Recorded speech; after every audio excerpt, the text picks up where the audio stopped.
ಆತ್ಮೀಯರೇ, ತಮ್ಮೆಲ್ಲರೂ ಕೂಡ ನಮಸ್ಕಾರ. ನಾನು ಅರುಣ್ ಕುಮಾರ್ ದಾವಣಗೆರೆ. ತಮ್ಮೆಲ್ಲರೂ ಕೂಡ ರೆಡ್ ಆರ್ ಟಿವಿಗೆ ಸ್ವಾಗತ, ಸುಸ್ವಾಗತ. ಆತ್ಮೀಯರೇ, ವಿಲೇಜ್ ಅಕೌಂಟೆಂಟ್ ಆಫೀಸರ್ಗೆ ಸಂಬಂಧಪಟ್ಟಂತ ಮುಂದಿನ ಪ್ರಕ್ರಿಯೆಗೆ ಕುರಿತಂತೆ ಕಳೆದ ವಿಡಿಯೋನಲ್ಲಿ ಸವಿಸ್ತಾರವಾಗಿರುವಂತಹ ಮಾಹಿತಿಯನ್ನು ಅಂದ್ರೆ ದಾಖಲಾತಿ ಪರಿಶೀಲನೆಗೆ ಸಂಬಂಧಪಟ್ಟಂತ ಒಂದು ವಿಡಿಯೋವನ್ನು ಮಾಡಲಾಗಿತ್ತು. ಅದರಲ್ಲಿ ಸಾಕಷ್ಟು ಪ್ರಶ್ನೆಗಳನ್ನು ಕೂಡ ಬಹಳಷ್ಟು ಜನ ವ್ಯೂವರ್ಸ್ ಕೇಳಿದ್ರು. ಬಹಳಷ್ಟು ಸ್ಪಷ್ಟತೆ ಇದ್ರೂ ಕೂಡ ಇನ್ನೊಂದಷ್ಟು ಪ್ರಶ್ನೆಗಳನ್ನ ಕೇಳಿದ್ರು. ಆ ಎಲ್ಲ ಪ್ರಶ್ನೆಗಳಿಗೆ ಉತ್ತರಿಸುವಂತ ಪ್ರಯತ್ನವನ್ನು ಈ ಒಂದು ವಿಡಿಯೋದಲ್ಲಿ ನಾನು ಮಾಡ್ತಾ ಇದ್ದೇನೆ. ತಮ್ಮೆಲ್ಲರೂ ಕೂಡ ರೆಡ್ ಆರ್ ಟಿವಿಗೆ ಸ್ವಾಗತ. ಆದ್ಮೇಲೆ ಏನು ಅಂತಂದ್ರೆ, ವಿಲೇಜ್ ಅಕೌಂಟೆಂಟ್ ಆಫೀಸರ್ ಎಕ್ಸಾಮಿನೇಷನ್ ಅನ್ನು ಎಷ್ಟು ಜನ ಬರೆದಿದ್ದಾರಲ್ಲ ಅದರಲ್ಲಿ ಒಟ್ಟು ಪಾಸ್ ಆಗಿರತಕ್ಕಂಥವ್ರು ಅಂದ್ರೆ 70 ಅಥವಾ 70ಗಿಂತ ಹೆಚ್ಚು ಅಂಕಗಳನ್ನು ಪಡ್ಕೊಂಡಿರ್ತಕ್ಕಂಥವ್ರು ಎಷ್ಟು ಜನ ಇದ್ದಾರೆ ಅಂತಂದ್ರೆ 45,933 ಜನ. ಅಂದ್ರೆ 77 ಜನ ಕಡಿಮೆ 46,000 ಜನ ಮಾತ್ರ ಪಾಸ್ ಆಗಿದ್ದಾರೆ. ಒಂದು 5 ಲಕ್ಷ ಜನ ಎಕ್ಸಾಮ್ ಬರೆದಿದ್ರಲ್ಲ, 5 ಲಕ್ಷದೊಳಗಡೆಗೆ ಎಷ್ಟು 45,933 ಅಷ್ಟೇ ಜನ ಪಾಸ್ ಆಗಿರತಕ್ಕಂಥದ್ದು. 70 ಅಥವಾ 70ಕ್ಕಿಂತ ಹೆಚ್ಚು. ಇನ್ನು ಕೆಲವರು ಏನ್ ಮಾಡಿದ್ದಾರೆ ಅಂತಂದ್ರೆ, ಸರ್ ನಂದು 72 ಬಂದಿದೆ, 74 ಬಂದಿದೆ, ಆದರೆ ನನ್ನ ಹೆಸರು ಅಲ್ಲಿ ಬಂದಿಲ್ಲ ಪಟ್ಟಿ ಒಳಗಡೆಗೆ ಅಂತ ಬಹಳಷ್ಟು ಜನ ದೂರಿದ್ದೀರ. ಅದಕ್ಕೆ ಏನ್ ಮಾಡ್ಬೇಕು ಅಂತೇಳಿ ಹೇಳ್ತೀನಿ. ಅದು ಏನಕ್ಕೆ ಆಗಿರಬಹುದು ಅಂತ ಹೇಳ್ಬಿಟ್ಟು ನಾನು ಹೇಳ್ತೀನಿ, ಇದೇ ವಿಡಿಯೋದಲ್ಲಿ ಹೇಳ್ತೀನಿ. ನೋಡಿ, 20ನೇ ತಾರೀಕಿನಿಂದ 24ನೇ ತಾರೀಕಿನ ತನಕ ಮತ್ತೊಮ್ಮೆ ಹೇಳ್ತಾ ಇದೀನಿ. ನಾಳೆ 20 ಅಲ್ವಾ, 20, 21, 22, 23, 24 ಈ 5 ದಿವಸದಲ್ಲಿ ಏನ್ ಮಾಡ್ತಾರೆ ಅಂದ್ರೆ, ಪ್ರತಿ ದಿವಸ ಪ್ರಕಟಣೆ ಮಾಡ್ತಾರೆ. ಏನ್ ಪ್ರಕಟಣೆ ಮಾಡ್ತಾರೆ ಅಂತಂದ್ರೆ, ದಾಖಲಾತಿ ಪರಿಶೀಲನೆಗಾಗಿ ಯಾರೆಲ್ಲರ ಹೆಸರುಗಳು ಅನ್ನುವಂಥದ್ದು, ಅಂದ್ರೆ ಯಾರೆಲ್ಲರೂ ಕೂಡ ಅರ್ಹತೆಯನ್ನು ಪಡ್ಕೊಂಡಿದ್ದಾರೋ ಅವ್ರ ಹೆಸರನ್ನ ಪ್ರಕಟಣೆ ಮಾಡ್ತಾರೆ. ಅಂದ್ರೆ ಅವರು ಪಾಸ್ ಆಗಿರೋದ್ರಲ್ಲಿ ಹೈಯೆಸ್ಟ್ ಅಂಕಗಳನ್ನು ಪಡ್ಕೊಂಡಿರ್ತಕ್ಕಂಥವ್ರು. 1,000 ಪೋಸ್ಟ್ಗಳು ಖಾಲಿ ಇದಾವೆ. ಆದ್ರೆ 3,000 ಜನರನ್ನು ದಾಖಲಾತಿ ವೆರಿಫಿಕೇಶನ್ಗಾಗಿ, ದಾಖಲಾತಿ ಪರಿಶೀಲನೆಗಾಗಿ 3,000 ಜನನ ಕರೀತಾರೆ. ಅದ್ರಿಗೆ 2,000 ಜನ ಕೈ ಬಿಟ್ಟು 1,000 ಜನನ ಮಾತ್ರ ಆಯ್ಕೆ ಮಾಡ್ತಾರೆ. ಸರ್ ಯಾಕೆ ಈ ತರ ಮಾಡ್ತಾರೆ? ಇರೋದು 1,000, ಅವ್ರನ್ನೇ ಕರಿಬೋದಲ್ಲ ಅಂತ ಅಂದ್ರೆ, ಈಗ ಉದಾಹರಣೆ ನಾನೇ ಎಕ್ಸಾಮ್ ಅನ್ನ ಬರೆದಿದ್ದೀನಿ ಅಂತ ಅನ್ಕೊಳ್ಳೋಣ. ನಾನೇನ್ ಮಾಡಿದ್ದೀನಿ, ಕ್ಯಾಟಗರಿ 1 ನಲ್ಲಿ ನಾನು ರಿಸರ್ವೇಶನ್ ಕೋರಿದ್ದೆ.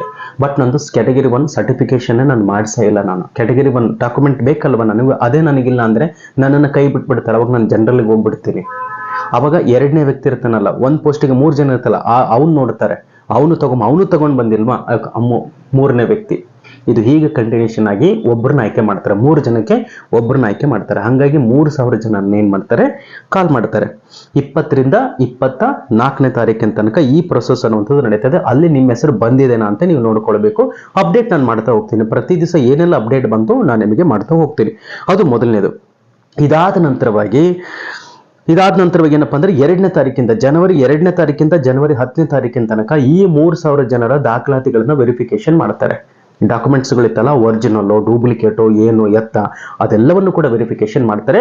ಜನವರಿ 2ನೇ ತಾರೀಕಿಂದ ಹಿಡಿದು ಜನವರಿ 10ನೇ ತಾರೀಕಿನ ತನಕ ನಡೀತದೆ. ಒಟ್ಟು 9 ದಿನಗಳ ಕಾಲ ದಾಖಲಾತಿ ವೆರಿಫಿಕೇಶನ್ ಅನ್ನ ಮಾಡ್ತಾರೆ. ಇದಾದ ನಂತರವಾಗಿ 15ನೇ ತಾರೀಕು ನಿಮಗೇನಾದ್ರೂ ಆಕ್ಷೇಪಣೆಗಳು ಇತ್ತು ಅಂತಂದ್ರೆ ಆಕ್ಷೇಪಣೆಗಳನ್ನ ಕೇಳ್ತಾರೆ. ಆಲ್ಮೋಸ್ಟ್ ಯಾವುದೇ ಆಕ್ಷೇಪಣೆಗಳು ಇರೋದಿಲ್ಲ. ನಿಮಗೇನಾದ್ರೂ ವ್ಯವಸ್ಥೆ ಒಳಗಡೆಗೆ ಈ ಒಂದು ಆಯ್ಕೆ ಪ್ರಕ್ರಿಯೆ ವ್ಯವಸ್ಥೆ ಒಳಗಡೆಗೆ ಡೌಟ್ಗಳು ಬಂತು ಅಂತ ಹೇಳಿದ್ರೆ ನೀವು ಪ್ರಶ್ನೆಯನ್ನ ಕೇಳಬಹುದು. ಇನ್ನು 16 ರಿಂದ 23ನೇ ತಾರೀಕು ಏನಪ್ಪಾ ಅಂದ್ರೆ, ತಾತ್ಕಾಲಿಕ ಆಯ್ಕೆ ಪಟ್ಟಿಯನ್ನ ಬಿಡುಗಡೆ ಮಾಡ್ತಾರೆ. 3,000 ಜನರಲ್ಲಿ 1,000 ಜನ ಆಯ್ಕೆ ಮಾಡ್ಕೋಬೇಕಲ್ಲ, ತಾತ್ಕಾಲಿಕ ಆಯ್ಕೆ ಪಟ್ಟಿಯನ್ನ ಬಿಡುಗಡೆ ಮಾಡ್ತಾರೆ. ಮತ್ತೆ ಹೆಚ್ಚುವರಿ ಆಯ್ಕೆ ಪಟ್ಟಿಯನ್ನು ಕೂಡ ಬಿಡುಗಡೆ ಮಾಡ್ತಾರೆ. ಇಲ್ಲಿ ನೀವು ಪ್ರಶ್ನೆ ಕೇಳಿದ್ರಿ, ಏನು ಸರ್ ಹೆಚ್ಚುವರಿ ಆಯ್ಕೆ ಪಟ್ಟಿ ಅಂದ್ರೆ ಏನು ಅಂತೇಳಿ.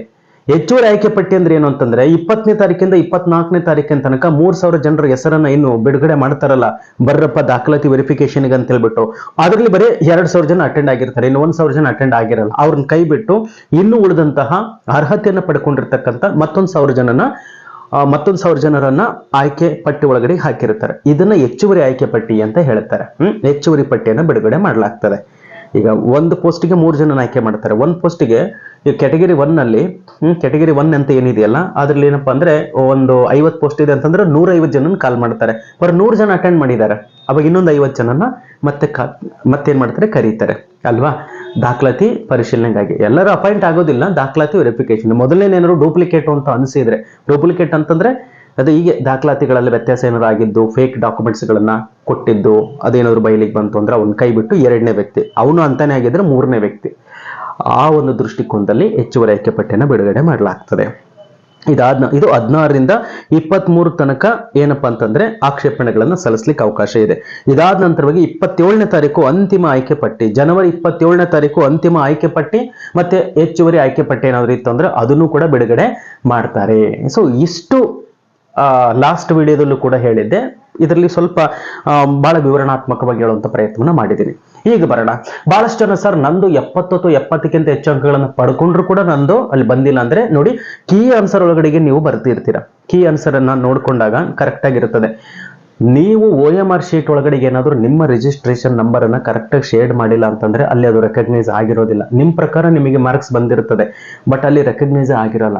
ಇಲ್ಲ ಸರ್ ಎಲ್ಲದೂ ಕೂಡ ಕರೆಕ್ಟ್ ಆಗಿತ್ತು, ಪ್ರಾಪರ್ ಆಗಿ ನಾನು ಹಾಕಿದ್ದೀನಿ ಅಂತ ಹೇಳಿದ್ರೆ ಒನ್ಸ್ ನೀವು ಆಫೀಸನ್ನ ಭೇಟಿ ಮಾಡೋಂಥದ್ದು. ಫೋನ್ ಬಿಡಿ, ಫೋನ್ ಬಹಳ ಜನ ಮಾಡಿದ್ರು ರಿಸೀವ್ ಆಗೋದಿಲ್ಲ, ಅವರು ಕೂಡ ಬಹಳ ಬ್ಯುಸಿ ಆಗಿರ್ತಾರೆ ಕಸ್ಟಮರ್ ಕೇರ್ಗೆ. ಹಾಗಾಗಿ ನೀವು ಖುದ್ದಾಗಿ ಭೇಟಿ ಮಾಡ್ತಕ್ಕಂಥದ್ದು ಅವಶ್ಯಕ ಇದೆ.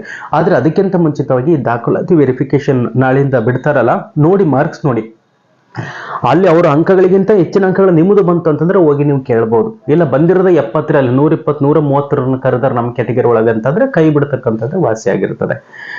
ನೋಡಿ ಇದಾಗಿರ್ತದೆ. ಇನ್ನು ಕೆಲವರು ಒಂದಷ್ಟು ಪ್ರಶ್ನೆಗಳನ್ನ ಕೇಳಿದ್ರು. ಏನ್ ಪ್ರಶ್ನೆಗಳು ಅಂತ ಹೇಳಿದ್ರೆ, ಈ ದಾಖಲಾತಿ ವೆರಿಫಿಕೇಶನ್ಗೆ ಸಂಬಂಧಪಟ್ಟಂತ ಏನೇನ್ ದಾಖಲಾತಿಗಳನ್ನ ಇಟ್ಕೊಳ್ಬೇಕು ಅಂತ ಕೇಳಿದ್ರು.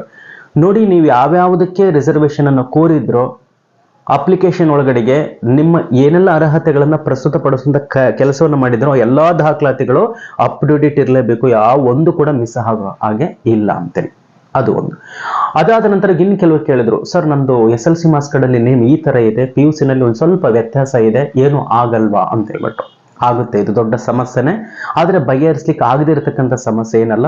ಮುಂದೆ ಹೋಗ್ತಾ ಹೋಗ್ತಾ ನಿಮಗೆ ಗೊತ್ತಾಗುತ್ತೆ. ಅದಕ್ಕೆ ಸಂಬಂಧಪಟ್ಟಂತೆ ನಿಮ್ಮ ದಾಖಲಾತಿ ವೆರಿಫಿಕೇಶನ್ ಇವರು ಕರೆತು ಅಂತಂದ್ರೆ ದಯವಿಟ್ಟು ಮುಂದಿನ ವಿಡಿಯೋದಲ್ಲಿ ಕಾಮೆಂಟ್ ಮಾಡಿ ಅದಕ್ಕೆ ಏನ್ ಮಾಡಬಹುದು ಅಂತ ಹೇಳ್ಬಿಟ್ಟು ನಾನು ಮುಂದಿನ ಒಂದು ವಿಡಿಯೋದೊಳಗಡೆಗೆ ವಿವರಣಾತ್ಮಕವಾಗಿ ತಿಳಿಸುವಂತ ಪ್ರಯತ್ನವನ್ನ ಮಾಡ್ತೀನಿ.